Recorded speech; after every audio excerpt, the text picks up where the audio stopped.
তো সবাই কেমন আছো বলো? নিশ্চয়ই ভালো আছো, আশা করবো তোমরা ভালো আছো। তো যারা যারা আমার ভিডিওটা দেখছো তাদেরকে অনেক অনেক অনেক ধন্যবাদ। গড ব্লেস ইউ, ঈশ্বর তোমাদেরকে ভালো রাখুক, তোমাদের আগামী জীবনে ভবিষ্যতে অনেক উজ্জ্বল হোক, আমি এটা চাই। আমি সুখেন স্যার, তোমাদের ইংরেজি স্যার। আমি ইংরেজিটা অনেক অনেক সহজ করে তোমাদেরকে আমি পড়াবো বলে এসেছি। তো তোমরা যদি সঙ্গে থাকো তাহলে কিন্তু ভীষণ ভীষণ খুশি হব। আর চ্যানেলটি কিন্তু সাবস্ক্রাইব করতে ভুলবে না। আমার চ্যানেলটা অবশ্যই তোমরা জানো, AI plus plus the best of the best coaching institute.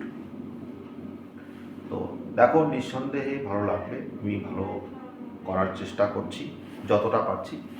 তো কোনো অসুবিধা হলে অবশ্যই কমেন্টস করবে, আমি চেষ্টা করবো আরও আরও বেটার করার তোমাদেরকে। Anyhow, any type of help I will give you. Okay, তো আজকে তোমাদেরকে আমি লেসন 2 ফেবেল পড়াবো। জানো তোমরা কোন টপিক এটা? এটা দশম শ্রেণীর সেকেন্ড লেসন। পড়ানো কি ফেবেল। ফেবেল ফেবেল কি? ফেবেল হচ্ছে নীতি কথা সম্বন্ধিত কোনো গল্প বলতে পারো, কবিতা বলতে পারো, যেই বলো, এটা হচ্ছে ফেবেল। যার মধ্যে কী করা হয়?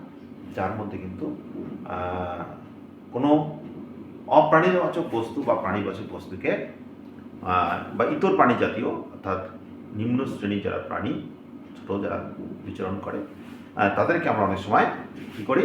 আমরা কিন্তু একটা মানুষের মতো আচরণ করতে দিই। বিহেভিয়ারটা লাইক ম্যান, তাদের বিহেভিয়ারটা কীরকম হবে? মানুষের মতো হবে। আর এই মানুষের মতো তারা যে আচরণ করবে, সেই আচরণের মধ্যে দিয়ে একটা মোরালিটি আমরা কিন্তু পাবো, অর্থাৎ মোরাল এডুকেশনটা আমরা কিন্তু সেখান থেকে নিয়ে নিতে পারবো। এটা তো ফেবেলের মধ্যে থেকে পাচ্ছি। আর অপরদিকে একটা প্যারাবল বলে একটা জিনিস আছে, হ্যাঁ, তো সেটা আলাদা জিনিস, এখানে আমি বলছি না। তো একটা ফেবেলটা বললাম কি, এই ফেবেলটা লিখেছেন কে? Ralph Waldo Emerson. Ralph Waldo Emerson এই ফেবেলটাকে লিখেছেন। তো যাক, এখানে দেখো একটু অথর সম্বন্ধে বলি। The author and the text. Ralph Waldo Emerson,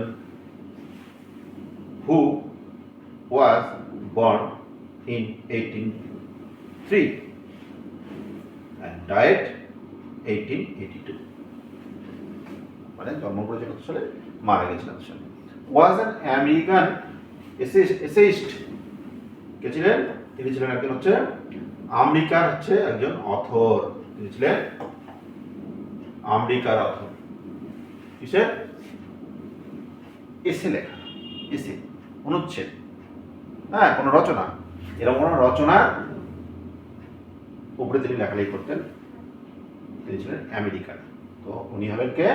আমেরিকার একজন এসেইস্ট, লেকচারার, একজন লেকচার, দেন যিনি অ্যান্ড দ্য পোয়েট, কি একজন কবি। তাহলে কি হলো? একজন essayist, lecturer and poet. His famous poems, তার বিখ্যাত কবিতা include Concord, Harmon and Brahma. হ্যাঁ, তার বিখ্যাত কবিতার মধ্যে পড়ছে কি? Concord, Harmon and Brahma. The poem describes A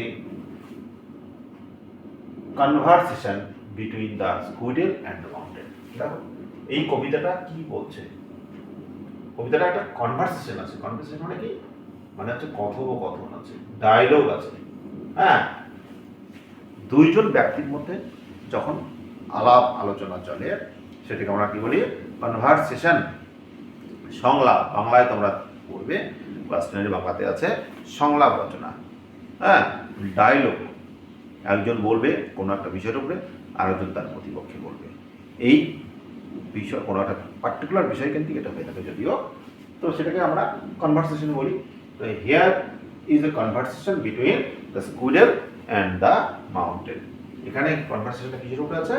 between হচ্ছে দ্য স্কুইডেল, একটা কাঠবিড়ালির উপরে, আর হচ্ছে কিসের উপরে? দ্য মাউন্টেন, মানে পর্বতের মধ্যে দুইজনের মধ্যে কথা হচ্ছে। দেখো তোমরা মাউন্টেন কিন্তু যে কিন্তু স্থান পরিবর্তন করতে পারে না, আমরা জানি যে স্থান পরিবর্তন করতে পারে না সে কিন্তু কি অপ্রাণীবাচক। আর স্কুইরেল কিন্তু প্রাণীবাচক। প্রাণীবাচক হলেও কিন্তু এরা কি বলবো ইতর প্রাণীর মধ্যেই পড়ে কম বেশি, বা সাধারণ বিভিন্ন জায়গায় কী করে বিচরণ করে। এরা তো মানুষ নয়, এদের বিচার বুদ্ধি ক্ষমতা মানুষের থেকে অনেক কম, তারা কিন্তু সাধারণ মধ্যেই করছে, তাদেরকে আমরা মানুষের মতো কিন্তু আমরা দেখি না। কিন্তু ক্যারেক্টারিস্টিক অফ ফেবেল কী হবে, যে স্কুইডেল বা এরকম মাউন্টেনের মতো কিছু তারা কিন্তু একটা পার্সোনিফাইড হবে, অর্থাৎ তাদের উপরে ব্যক্তিত্ব আরোপ করানো হবে, অর্থাৎ ব্যক্তির মতো তারা কী করবে, তারা আচরণ করবে। The স্কুইডেল points out that in this world every being, অর্থাৎ স্কুইডেল কি পয়েন্টস করেছে, কোন জিনিসটা এখানে তুলে ধরেছিল, যে এই পৃথিবীতে এভরি বিং, প্রত্যেকটা জিনিস বা প্রত্যেকটা ব্যক্তি, যেটাকে হতে পারে লিভিং আর নন লিভিং, এই পৃথিবীটা কি নিয়ে তৈরি, জীব নিয়ে তৈরি, আবার কিন্তু অনেক জড় পদার্থ নিয়েও তৈরি। এই পৃথিবীটা জড় এবং জীব উভয়ে সম্মিলিত প্রচেষ্টা বা সম্মিলিত কার্যকলাপ নিয়েই কিন্তু তৈরি। Big or small, it may be big or small, এটা কি হতে পারে, এটা কিন্তু বড় হতে পারে আবার ছোটও হতে পারে। যাই হোক, এই বড় ছোট যাই হোক, সেটা জীবিত হোক আর নন লিভিং হোক, প্রাণীবাচক হোক অপ্রাণীবাচক হোক, তাদের কিন্তু প্রচেষ্টাতে কিন্তু কি হয় এই জগৎটা তৈরি। Have their individual reasons for existence, তাদের নিজস্ব কি আছে, অস্তিত্বের কিন্তু কারণ রয়েছে। হ্যাভ দেয়ার ইন্ডিভিজুয়াল রিজনস, সবারই মূল্য কারণ রয়েছে এই পৃথিবীতে বেঁচে পড়তে থাকার, সবারই গুরুত্ব আছে। এভরিবডি হ্যাজ ইম্পর্টেন্স, সবারই গুরুত্ব রয়েছে ইন দিস ওয়ার্ল্ড, প্রত্যেকেই কিছু না কিছু করে।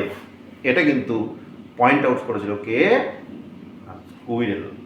Squirrel has pointed it that everybody has importance in this world.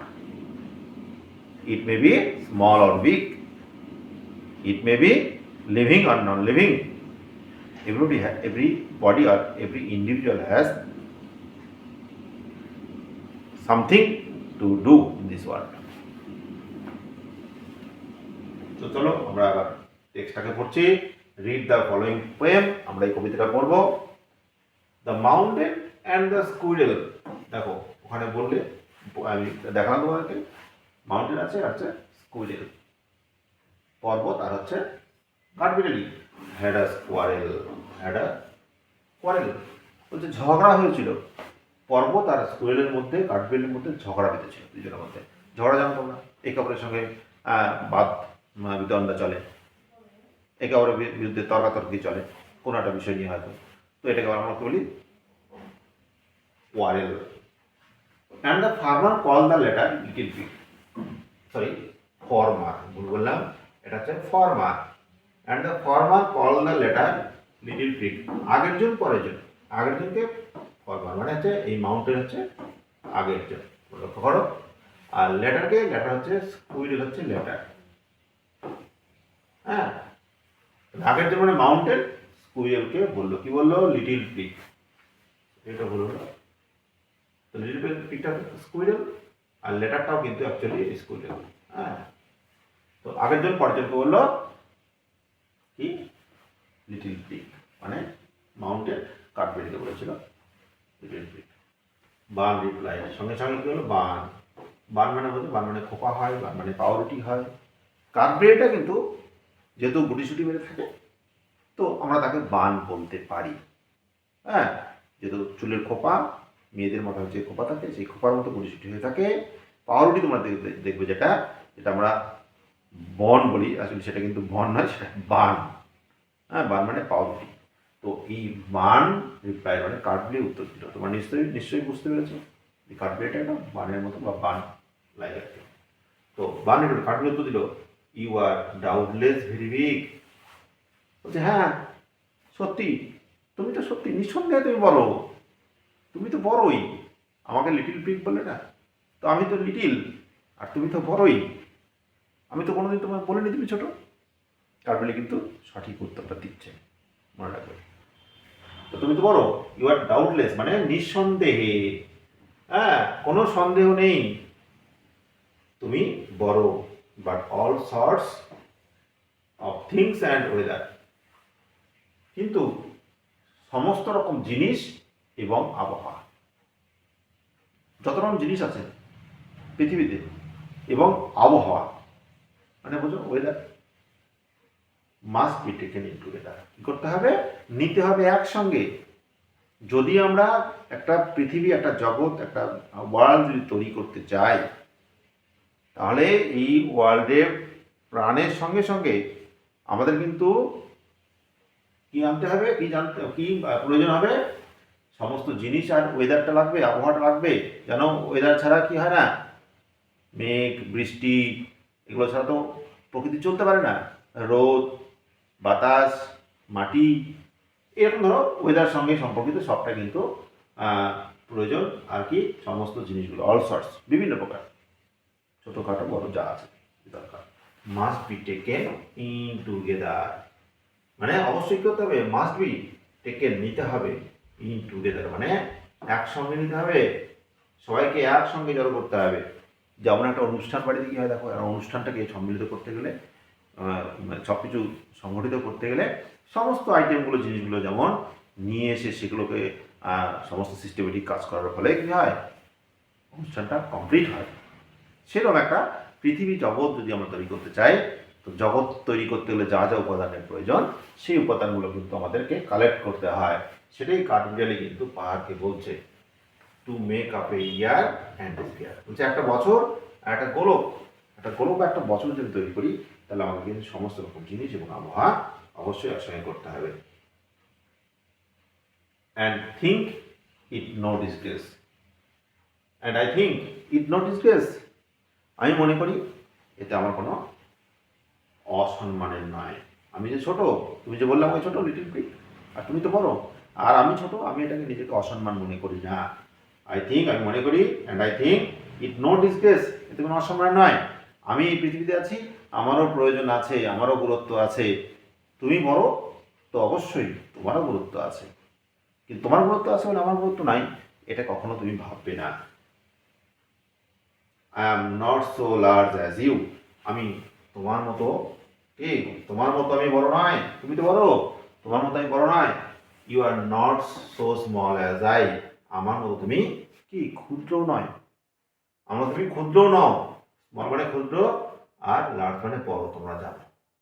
কি বললো, আমি তোমার মতো বড় নয়, আবার তুমি আমার মতো কিন্তু এত ছোটও নয়। মানে তুমি বড়, আমি ছোট, আমি এটাকে স্বীকার করছি। হ্যাঁ, I admit this. You are big, I am small, and not half so spry, এবং অর্ধেক কি প্রাণবন্ত নও। বলছে not half so spry, spry মানে কি, যারা লুটোপুটি ছোটোপুটি করে, যারা এক জায়গা থেকে আরেক দিকে দৌড়াদৌড়ি করে, তোমরা জানো কাঠবিড়ালি কোনো জায়গায় কিন্তু স্থির থাকে না, চঞ্চল, অস্থির, এক জায়গা থেকে আরেক জায়গায় দৌড়াদৌড়ি করে, লাফিয়ে ঝাঁপিয়ে যায়, তো তাকে কি করছে, স্প্রাই। তো and not half so spry মানে আমি যতটা চটপটে, এতটা ছোটাছুটি করি, তার তুমি কিন্তু এইটুকু নয়, তুমি অর্ধেকও নও, তুমি কিন্তু নড়াচড়া করতে পারো না, তাই তো মাউন্টেন যেখানে থাকার সেইখানেই থাকে। I will not deny you make, বলছে আমি অস্বীকার করবো না, I will not deny you make, তুমি বা তুমি যে কিছু করো, তোমার যে কিছু কাজ আছে, আমি এটা অস্বীকার করবো না। A very pretty squirrel track, তুমি কি করো, সুন্দর কাঠগুলি যাওয়ার একটা পথ, রাস্তা বানিয়ে দাও। আমি তো বাইরে মধ্যে যেতে পারি না, পাথর আছে, তো তুমি তো অনেক ফাঁক ফোকর, অনেক গুহা তৈরি করে দিয়েছো, তার মধ্যে দিয়ে আমি যেতে পারি, তো তুমি তো কিছু করেছো আমার জন্য। A very pretty squirrel track, তুমি আমার জন্য তৈরি করেছো সুন্দর কাঠগুলি যাওয়ার রাস্তা, ট্র্যাক, পথ তুমি করে দিয়েছো। এরকম যদি পাহাড় ধরা যায়, ধরো তোমরা জানো এরকম পাহাড় হয়, তো কী হয়, পাহাড়ের মধ্যে কিন্তু একটা সুড়ঙ্গ কিন্তু থাকতে পারে, যার মধ্যে কী হয়, কাঠগুলি কিন্তু চলে যেতে পারে। এই রাস্তাটা কি দিয়েছে, এই রাস্তাটা কিন্তু পাহাড় করে দিয়েছে, এটা তোমরা গেস করো। আ ভেরি পেটি স্কুলের টাইপ, ট্যালেন্স ডিভার, গুণের বিভিন্নতা, গুণ কিন্তু সবার একই হয় না, এই পৃথিবীতে দেখো একজন একটা করছে, কেউ টিচার, কেউ ফার্মার, কেউ ইঞ্জিনিয়ার, কেউ ডক্টর, কেউ আবার মেকানিক্যাল ইঞ্জিনিয়ারিং কেউ করে, কেউ উডকাটার, সবাই কিন্তু কিছু না কিছু করে। সবার উপরে উই আর ডিপেন্ডেন্ট, আমরা সবার উপরে নির্ভরশীল থাকি, সবারই প্রয়োজন আছে। তো ট্যালেন্ট ডিফার, গুণের বিভিন্ন থাকে। All is well and wisely put, সব কিছু কী হয়েছে রাখা আছে, পুট রাখা হয়েছে বুদ্ধিমত্তার সঙ্গে। বুদ্ধি করে ভালোর জন্য সব কিছু বুদ্ধিমত্তার সঙ্গে রাখা আছে। কার কোনটা প্রয়োজন, কে কোন কাজ করতে পারবে, সমাজে আমাদের এইভাবেই কিন্তু আছে, কাউকে ছাড়া কেউ নয়। কেউ যদি ভেবে থাকে সেটা কিন্তু ভুল। কেউ যদি মাউন্টেন হতে চায় তাহলে কিন্তু ধারণাটা ভুল হবে। কাঠবিড়ির ফিলিংসটা, কাঠবিড়ির যে চিন্তাধারাটা, সেটা কিন্তু একদমই সত্য কথা অ্যাকর্ডিং টু মি। আমার মতে তো বটেই, অনেকের মতেই তাই। If I can not carry forest on my back, যদি আমার পিঠে করে ফরেস্ট মানে জঙ্গল, তোমরা জানো বড় বড় গাছপালাকে জঙ্গল করছি, যদি আমি পিঠে করে জঙ্গল বইতে না পারি, অন মাই ব্যাক, ব্যাক মানে পিঠ, কাঠবেলির পিছন সাইডটাকে বলতে ব্যাক, আমি পিঠে করে যদি জঙ্গল বইতে না পারি, সত্যি তো কাঠবেলি ছোট হয়, এটুকু হয়, তো ও পিঠে করে কেমন করে জঙ্গল নিয়ে যাবে? অস্বীকার করছে আমি তো এই কাজটা করতে পারি না। Neither can you take it. তুমিও কিন্তু একটা বাদাম বানাতে পারো না, ছোট্ট একটা বাদাম। দেখো তুমি যে এত বড় পাহাড়, এত বিশাল, তোমরা জানো হিমালয় পাহাড় কত বিশাল মাউন্টেন, তো সে কি, সে কিন্তু এক টুকরো মানে একটা ছোট বাদাম, যেটা সেটা কাঠবাদাম বলো যেই বলো, সেটা কিন্তু সে কী করতে পারে না, ভাঙতে পারে না, ক্র্যাক করতে পারে না, ভাঙা না পারে বাদাম বা সুপারি যাই বলো, সুপারি না, এখানে এখানে হচ্ছে কাঠবাদাম, সে ভাঙতে পারে না।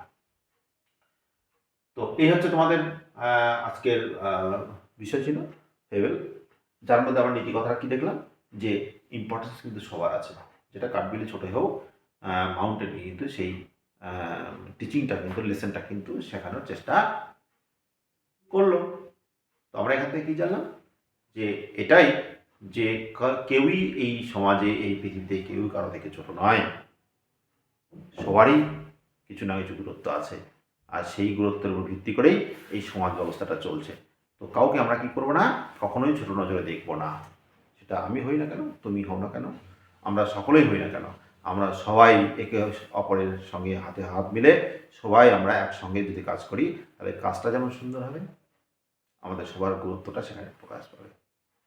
তো এই হচ্ছে কিন্তু এর মূল নীতিটা, নীতি কথাটা, মোরাল এডুকেশনটা, যেটা তোমরা অলওয়েজ কিন্তু এটাকে রিমেম্বার করে রাখবে, একদম কিন্তু ভুলবে না। দেখো ওয়ার্ড টোস্টটা দেখে নিন, এখানে দেখো একটা পিকচার দেখা যাচ্ছে, দেখো কাঠবেলি দেখা যাচ্ছে, দেখো এই দেখো কাঠবেলি পাহাড়ের সঙ্গে কথা বলছে, এরকম একটা চিত্র এখানে দেখানো হয়েছে। দেখো ওয়ার্ড টোস্ট কী আছে, ওয়ার্ড নোটস, ও সরি ওয়ার্ড নেস্ট দিয়েছে, কি বলা আছে, প্রিক, প্রিক মানে কি, one who puts on an appearance of being morally correct, কি বলছে, প্রিক মানে নীতিবাগীশ, যে নীতির কথা বলে, one who puts on an appearance of being morally correct, যে সবসময় কি হয়, একটা নীতিগত দিক থেকে সঠিক কথাটা বলে, হ্যাঁ, অর্থাৎ নীতিবাগীশ, নীতির কথা যারা বলে, হ্যাঁ, সে হচ্ছে প্রিক। বানকেল, বানকেল হচ্ছে স্কুইরেল, প্রায় full of life and energy, কি একদম শক্তি বলো, এনার্জি বলো, আর জীবনের পরিপূর্ণ, মানে প্রাণময়ে পরিপূর্ণ, প্রাণ সম্বলিত একটা জীব কি হয়, সবসময় কিন্তু নড়াচড়া করে, ছুটোছুটি করে, এইরকম প্রাণবন্ত যদি বলি, যার কি আছে, এনার্জি আছে এবং জীবনে পরিপূর্ণ বা এনার্জিতে, শক্তিতে পরিপূর্ণ, যে লুটোপুটি খায়, ছুটোছুটি করে, এরকম প্রায় মানে চটপটে, এই কথাটাকে তোমার মনে রাখবে। তো এটা কিন্তু খুব গুরুত্বপূর্ণ, এটা কিন্তু তোমাদের যখন কোশ্চিন থাকবে, সিন পার্ট থাকবে, তখন যদি এরকম একটা দিয়ে দেওয়া হয় স্প্রাই মানে, হ্যাঁ, এই ওয়ার্ডটা কিন্তু তোমাদের ভোকাবুলারিতে দিয়ে দেয়, বা যাই হোক তোমার দেখবে প্রশ্নগুলো থাকে এটা। তো যাই হোক, আজকের কিন্তু এই ছিল ক্লাস ফেবেল। অবশ্যই তোমরা এটাকে ভালো করে নজর দেবে এবং পরীক্ষাতে কিন্তু বারবার এসেছে অনেকবার মাধ্যমিকে, তো সামনের বছর হয়তো এসে যাবে, তো সেটা আমরা দেখব কী আসছে। তো তোমরা কিন্তু খুব ভালো করে পড়বে এক্সামের জন্য, তো অবশ্যই সঙ্গে মোরাল টিচিংটা কিন্তু যাতে আমরা গেদার করতে পারি সেই জন্য কিন্তু অবশ্যই করবো। Thank you very much, thank you আমার সঙ্গে থাকার জন্য, আমার ক্লাস দেখার জন্য। অবশ্যই আমার চ্যানেলটিকে সাবস্ক্রাইব করবে। AI class the best of the best coaching institute. ধন্যবাদ সবাইকে যারা আমার সঙ্গে থাকলেন।